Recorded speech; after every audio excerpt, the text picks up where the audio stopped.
제1장 잃어버린 기업, 사회. 소녀는 자연의 모든 현상을 무시하였다. 또한 생리현상으로 소변을 보거나 대변을 보는 등의 일은 이 며칠간 진행되지 않았다. 과연 소년의 신체는 어떤 비밀을 가지고 있을까?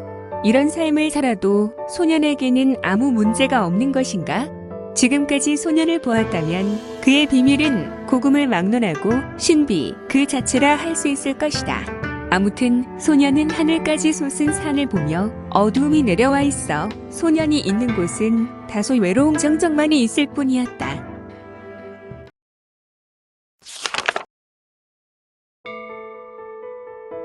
사람들의 세미한 소리가 산 아래에서부터 올라오고 있었다.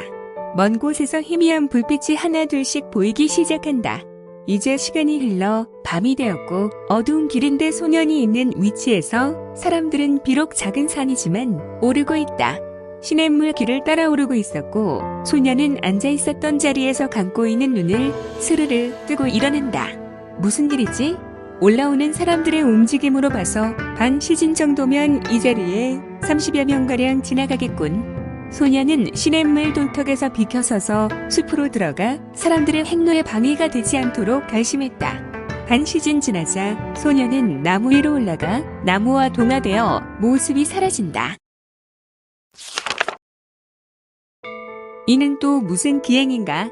외국에서 인자술과 너무나 흡사하지만 외국의 인자술은 다만 숨는 것이라면 소년은 나무가 되는 듯하여 완벽하고 더욱더 고도의 기술을 엿보였다.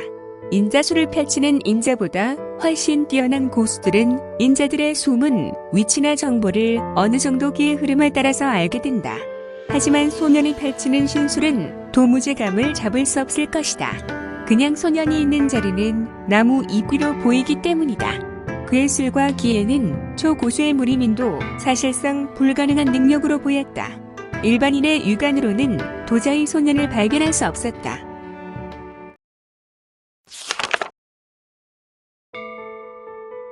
소년의 펼친 무공은 다른 고수가 볼 때 차원이 또 다른 신화경 고수의 자태이거니 하는 생각을 할 수밖에 없을 것이나 사실 소년이 보인 모습은 신화경의 이른 고수라도 아무나 할 수 있는 기술은 아니었다.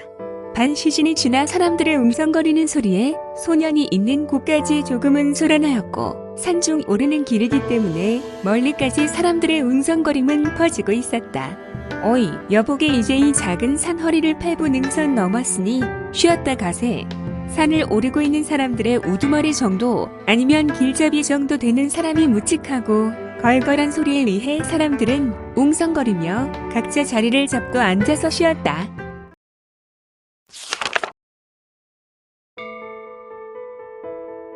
사람들의 행색으로 보아 일부는 죽창을 들고 있는 사냥꾼의 무리 10명과 각개성을 오가며 물건을 파는 소상인의 행색을 가지고 있었고 이들은 15명 정도 되었다. 또 그 외 5, 6명은 아이들을 포함한 노부부의 가족 구성이 이 무리의 전부였다.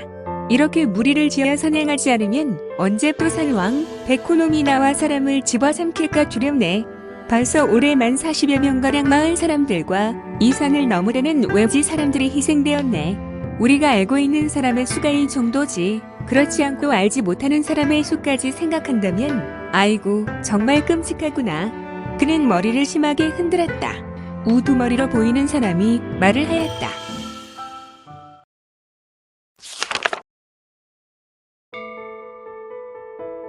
일행 사람들은 2, 3, 5 각자의 주제를 가지고 떠들썩하지만 산악백호에 관한 이야기가 주류를 이루었다.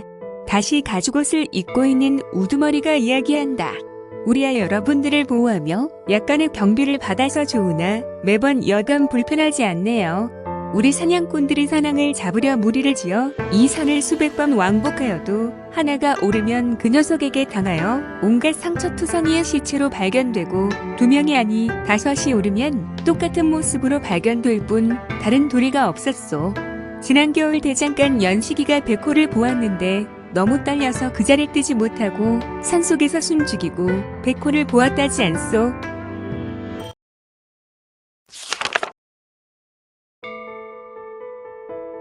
하지만 백호의 모습은 낯선 사람을 장난치듯 괴롭히다 죽이고 자신의 흔적만 남기고 연식이를 노려보고 지나쳤다 하오. 마을 대장간 연식이의 말을 보면 연식이가 처음부터 그 자리에 있었다는 사실을 백호는 알고 있었소. 분명 백호는 다른 짐승은 잡아서 식사하지만 사람들은 이곳에 자신의 영역이라고 들이지 않고 또한 상대를 죽임으로 경고를 보내는 것 같았소. 백호를 하루빨리 잡아야 할 텐데. 아니, 조장, 도대체 그 백호가 그렇게 무섭다면 왜 그냥 두고 있어? 무림맹에서 한자리하는 장가장 식구들에게 부탁하여 무림 고수를 통하여 해결하면 되지 않소. 노부부의 남편이 생기가 조금 없는 듯 힘없는 목소리로 말을 한다.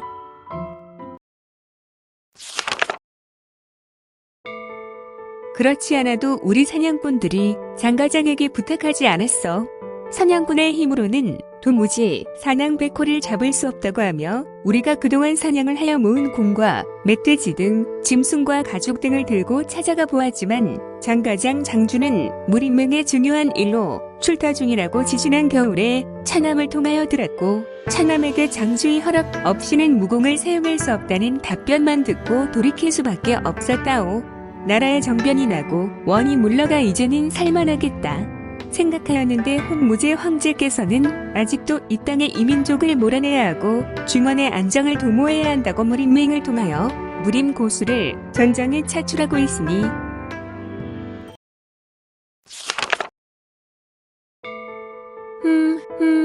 우리가 무슨 힘이 있어 이러한 어려움을 극복한단 말이오. 답답할 뿐이라오. 사람들은 순식간에 말이 없어지고 40여 명의 사람들은 침묵만 했다. 사람들의 얼굴에는 근심과 걱정만 가득했다. 무사히 이 산을 넘기만 바라고 있는 처량한 모습이었다. 간혹 사람들의 말만 오갈 뿐 땀을 닦으며 쉬고 있었다. 이때 산 저편의 호랑이 소리가 계곡을 물어 삼키는 양 진동을 하였다. 어흥 산왕의 호호 소리가 울린다. 사람들이 자신의 이야기를 하는 것을 안 것일까? 사람들은 모두 겁을 먹는 듯 움찔한다.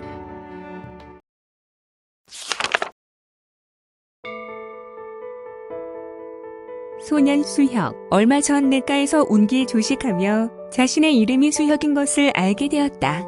너무 엉뚱하기는 하지만 나무 위에서 폐울이 바람을 일으키며 공중에 날아오른다.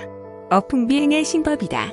천하오걸의 무림 인중에 누가 있어 모습을 숨긴 채 이러한 무공을 선보일 수 있겠는가? 어풍비행의 신법이라니 경천동지의 무공이었다.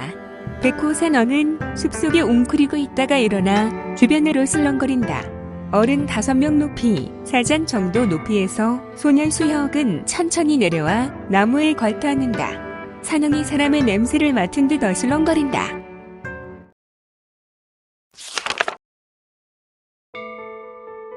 소년 수혁을 발견하지 못한 산왕은 애꿎은 나무에 활을 내본다.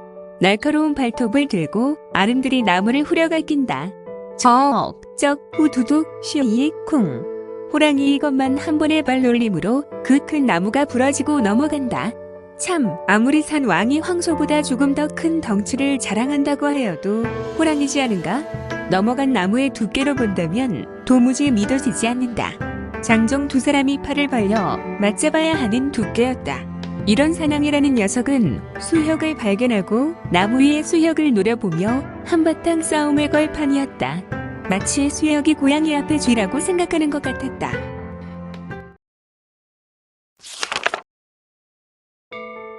하지만 잠시 후 누가 고양이고 누가 쥐인지 이제 곧 판명날 것이다. 산왕은 나무로 달려들지 않았고 나무 위에 있는 수혁을 노려보며 주변을 돌고 또 배회만 하였다. 기회를 엿보는 것일까? 아니 내려오라고 시위하는 것 같았다. 수혁은 계단을 밟은 듯 공간을 한 계단 밟고 내려간다.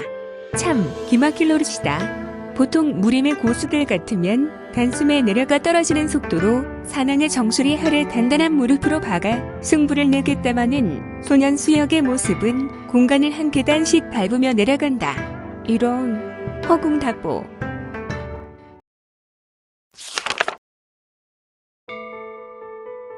그의 기행은 무림의 초고수일지라도 감히 흉내낼 수 없는 절기이지만 지금 소년의 모습은 상황을 파악하지 못하는 관우함인가? 아니면 너무 당당함에 자신이 있어서인가?